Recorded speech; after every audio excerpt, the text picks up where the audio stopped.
आज Doubtnut app download करें। Doubtnut पर अपने सभी गणित, रसायन विज्ञान, भौतिक विज्ञान और जीव विज्ञान के डाउट्स का करो सफाया।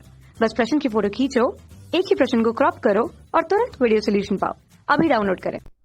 यहाँ पर हमें सवाल दिया है, एक स्तनधारी के रक्त परिवहन के संदर्भ में कौन से कथन सही हैं।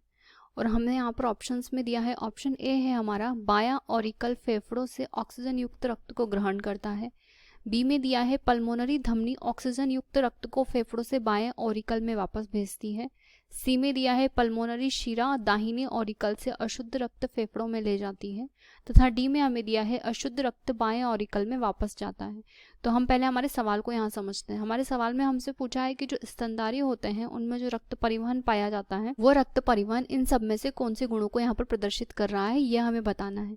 तो हम सबसे पहले यहाँ पर सामान्य रूप से स्तनधारियों के रक्त परिवहन को समझते हैं।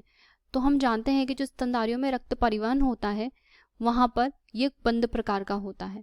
रक्त का जो परिवहन होता है वो स्तनधारियों में बंद प्रकार का होता है तथा बंद प्रकार का रक्त परिवहन होने के कारण स्तनधारियों में यहाँ पर जो हृदय होता है वो 4 कक्षकों में विभाजित होता है तथा रक्त यहाँ पर कैपिलरीज यानी केशिकाओं तथा शिराओं व धमनियों में बहता है। तो इस वजह से इसे बंद प्रकार का यहाँ पर रक्त कहते हैं। इसके बाद में जो है यहाँ पर जो 4 चैम्बर होते हैं, 4 कक्ष हमारे होते हैं, उन चारों कक्षों में से रक्त अलग अलग दिशाओं में जाता है।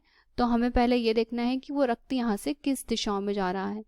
इन 4 कक्षों में हमारा पहला होता है यहाँ पर दायां आलिंद, दूसरा होता है यहाँ पर दायां, तीसरा हम यहाँ पर कह सकते हैं बायां आलिंद तथा इसके बाद में हम कह सकते हैं बायां नीलय। तो इस प्रकार से ये 4 रूप यहाँ पर पाए जाते हैं। अब हम यहाँ पर बात करते हैं कि इन सब में से रक्त का प्रवाह किस प्रकार से होता है। तो हम यहाँ पर लिख लेते हैं, हमें एनसीईआरटी में इस तरीके का एक परिवहन डायग्राम दिया है। तो इस डायग्राम में अगर हम देखें तो ये जो है वह हमारा है दायां आलिंद और ये हमारा बायां आलिंद। इसके बाद नीचे यहाँ पर हमें दिया है, यहाँ पर ये है हमारा बायां नीलय तथा ये है हमारा दायां नीलय। अब हम यहाँ से इन सभी में रक्त का प्रवाह देखते हैं। रक्त का प्रवाह देखते हैं तो हम जानते हैं कि जो रक्त होता है वो शरीर से, यहाँ पर ये जो कैपिलरी ऑफ बॉडी दी है इसका अर्थ है यहाँ पर यह शरीर से आ रहा है रक्त। तो यहाँ से संपूर्ण शरीर से जो अशुद्ध रक्त होगा, यहाँ पर संपूर्ण शरीर से जो अशुद्ध रक्त होगा वो हमारा राइट एट्रिया में चला जाएगा यानी कि दाएं आलिंद में चला जाएगा तथा दाएं आलिंद में प्रवेश करने पर यहाँ से यह अशुद्ध रक्त उसके बाद नीचे की ओर राइट वेंट्रिकल यानी कि दाएं नीलय में चला जाएगा। तो हम यहाँ पर कह सकते हैं कि दाएं आलिंद में यहाँ पर अशुद्ध रक्त का प्रवाह हो रहा है। तो दायां आलिंद जो है वो यहाँ पर अशुद्ध रक्त ले रहा है तथा दाएं नीलय में भी यहाँ पर अशुद्ध रक्त जा रहा है। इसके बाद में दाएं नीलय से रक्त आगे की ओर जाता है तथा आगे की ओर जा करके यह जाता है पल्मोनरी आर्टरी में। पल्मोनरी आर्टरी जो होती है इसमें जब पल्मोनरी धमनी में रक्त का प्रवाह होता है तो वहाँ पर रक्त अशुद्ध रक्त लंग्स में चला जाता है। यह हमारे लंग्स होते हैं।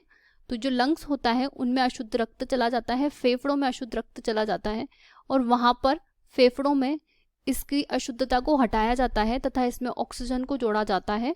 तो यहाँ पर यह रक्त शुद्धिकरण को प्राप्त कर लेता है।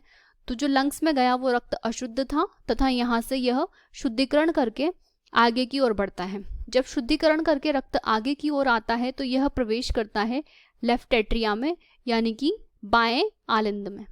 तो यहाँ पर बाएं आलिंद में फेफड़ों से रक्त आया है और उस रक्त को हम कहते हैं शुद्ध रक्त। यहाँ से शुद्ध रक्त का प्रवाह नीचे की ओर होगा यानी कि लेफ्ट वेंट्रिकल बाएं नीलय में होगा। तो यहाँ पर इसमें भी शुद्ध रक्त आएगा और यह शुद्ध रक्त यहाँ से पंप होगा और पंप होकर के जब ये एरोटा में प्रवेश करेगा संपूर्ण शरीर में इस प्रकार से फैल जाएगा। अब हम हमारे ऑप्शंस को एक बार दोबारा पढ़ते हैं। हम यहाँ पर पहले क्रम लिख लेते हैं ताकि हमें याद रहे। तो यहाँ पर हम मान लेते हैं कि शरीर से रक्त आ रहा है, शरीर से रक्त जा रहा है हमारा दाएं आलिंद में और दाएं आलिंद से जो रक्त जा रहा है वो जा रहा है दाएं नीले में। दाएं नीले से रक्त जा रहा है हमारा पल्मोनरी एरोटा में, यानी पल्मोनरी धमनी जो यहाँ पर है उसमें। वो पल्मोनरी धमनी से यहाँ पर रक्त का प्रवाह आगे की ओर होते हुए यह जा रहा है लंग्स में। लंग्स में यानी फेफड़ों में यहाँ पर इसका शुद्धिकरण होता है। फेफड़ों में शुद्धिकरण होने के बाद में रक्त आगे की ओर जाता है पल्मोनरी वेन में। वो पल्मोनरी वेन में प्रवेश करने के बाद, पल्मोनरी शिरा में जाने के बाद रक्त आगे की ओर जाता है तथा यह जाता है लेफ्ट एट्रिया में और उसके बाद बाएं नीले में।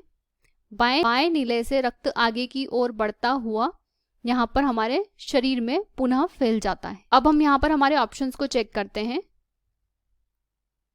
हमें फर्स्ट ऑप्शन में कहा गया है बायां आरिकल फेफड़ों से ऑक्सीजन युक्त रक्त को ग्रहण करता है।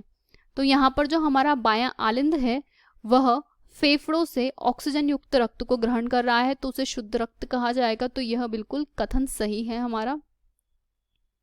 अगला कथन हमें दिया है पल्मोनरी धमनी ऑक्सीजन युक्त रक्त को फेफड़ों से बायां ऑरिकल में वापस भेजती है। तो यहाँ पर हम देखते हैं कि यह हमारी पल्मोनरी धमनी है और यह फेफड़ों से बाएं ऑरिकल में रक्त को भेजती है। तो फेफड़ों से बाएं ऑरिकल में, यह बाएं ऑरिकल में नहीं भेजती है, यह कार्य होता है पल्मोनरी शिरा का। यहाँ पर पल्मोनरी शिरा है, यह फेफड़ों से रक्त को बाएं ऑरिकल में भेज रही है। तो पल्मोनरी शिरा का यह कार्य है। तो यहाँ पर ये पल्मोनरी धमनी का लिखना गलत हो जाएगा, तो हमारा ये ऑप्शन गलत है। ऑप्शन सी में हमें दिया है पल्मोनरी शिरा दाहिने ऑरिकल से अशुद्ध रक्त फेफड़ों में ले जाती है। तो ये भी गलत हो जाएगा क्योंकि पल्मोनरी शिरा बाएं हिस्से में कार्य करती है, ये यहाँ पर कार्य करती है। तो हमारा ये ऑप्शन भी यहाँ पर गलत हो गया। पल्मोनरी शिरा का यह कार्य नहीं है, पल्मोनरी धमनी का यह कार्य है। और लास्ट में हमें दिया है अशुद्ध रक्त बाएं ऑरिकल में वापस जाता है। तो बाएं ऑरिकल में यानी कि यहाँ पर अशुद्ध रक्त नहीं आता है, यहाँ पर फेफड़ों से शुद्ध रक्त आता है। हम इसमें भी समझ सकते हैं कि यहाँ पर जो ये बायां ऑरिकल हमें दिया है, इसमें पल्मोनरी शिरा से जो रक्त आता है वो शुद्ध आता है क्योंकि यह फेफड़ों से आ रहा है छन करके, साफ हो करके। तो हमारा ये ऑप्शन भी यहाँ पर गलत हो जाएगा। तो हमारा एक ही ऑप्शन यहाँ पर करेक्ट है, हमारा फर्स्ट ऑप्शन। तो इसका आंसर होगा ऑप्शन फर्स्ट, बायां ऑरिकल फेफड़ों से ऑक्सीजन युक्त रक्त को ग्रहण करता है। कक्षा 6 से 12वीं से लेकर नीट, IIT, JEE वो एडवांस के लेवल तक 1 करोड़ से ज्यादा छात्रों का भरोसा। आज ही डाउनलोड करें डाउटनेट ऐप या व्हाट्सएप करें अपने सारे डाउट्स 8400 400 400 पर।